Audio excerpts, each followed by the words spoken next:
যে আয়নাঘরের যে লোমহর্ষক চিত্র আমরা আজকে গণমাধ্যমে লক্ষ্য করলাম, এবং কিভাবে আসলে ব্যাখ্যা করবেন বিষয়টিকে? আপনাদের দলও কিন্তু নির্যাতনের শিকার হয়েছে, অনেক নেতাকর্মী আয়নাঘরে যেতে হয়েছে, গুম হয়েছে, হত্যাকাণ্ডের শিকার হয়েছে।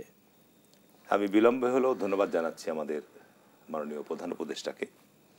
যে 6 মাসের অধিক সময় ওনার দায়িত্ব নেওয়া সময় পার হয়ে গেছে। উনি আজকে আয়নাঘর, যেটি বাংলাদেশের 50 বছরের ইতিহাসে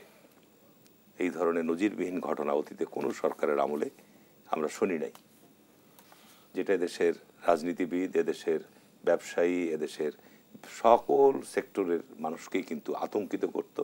এবং উদ্বেগের মধ্যে আমরা ছিলাম। আজকে এটি গণমাধ্যমে এবং ওনার পরিদর্শনের মধ্য দিয়ে এটি প্রতিষ্ঠিত হয়েছে যে বিগত শেখ হাসিনার সরকার বাংলাদেশে কি নারকীয়, বিভৎস এবং এই ধরনের মানবাধিকার বিরোধী যে চিত্র, এটি কল্পনাও করা যায় না। আমি মনে করি যে এই শুধু পরিদর্শনের মধ্যে সীমাবদ্ধ থাকলে হবে না। পাশাপাশি আজকে জাতিসংঘের মানবাধিকার কার্যালয় থেকে আরেকটি রিপোর্ট প্রকাশিত হয়েছে, এবং সেই রিপোর্টেও আমরা যেটুকু অনলাইনে যেটুকু আপাতত পেয়েছি, এটা ভীষণ শুধু উদ্বেগের নয়। আন্তর্জাতিক সংস্থা সেইখান থেকে যে রিপোর্টটি প্রকাশ করেছে, তারা তাদের দীর্ঘ গত 5-6 মাসের প্রধান উপদেষ্টার অনুরোধেই মানবাধিকার সংস্থা জাতিসংঘের এই কাজটি করেছে, এবং তারা সরাসরি বাংলাদেশে সরকারের সহায়তা নিয়েছে এবং নিজেরাও তাদের নিজস্ব সংস্থার মধ্য দিয়ে এই সামগ্রিক যে চিত্রটি এই 6 মাস পরে তারা প্রকাশ করেছে।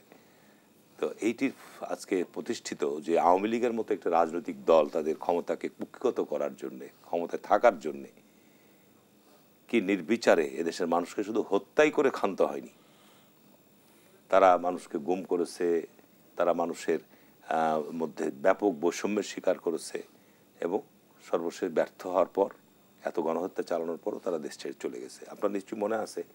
যে আজ থেকে প্রায় 5-6 বছর আগে all the prime ministers man নামে আল জাজিরা থেকে একটা রিপোর্ট প্রকাশিত হয়েছিল, এবং সেইখানে আর্মির সাবেক প্রধান জেনারেল আজিজ, আপনার পুলিশের প্রধান বেনজির আহমেদ সহ আপনার বিভিন্ন সরকারি উচ্চ পর্যায়ের কর্মকর্তাদের যে তথ্য বেরিয়ে এসেছিল, তৎকালীন সময়ে এটিকে বলেছিল যেটি রাষ্ট্রদ্রোহের শামিল। আমরা আল জাজিরার বিরুদ্ধে আন্তর্জাতিক আদালতে মামলা করব। আজকে যারা এই সমস্ত কথা বলেছে তারা একটাও দেশে কেউ নাই, তারা এখন সকলেই পলাতক অবস্থায় রয়েছে। তাদের বিরুদ্ধে ইতিমধ্যেই বাংলাদেশের বিভিন্ন আদালতে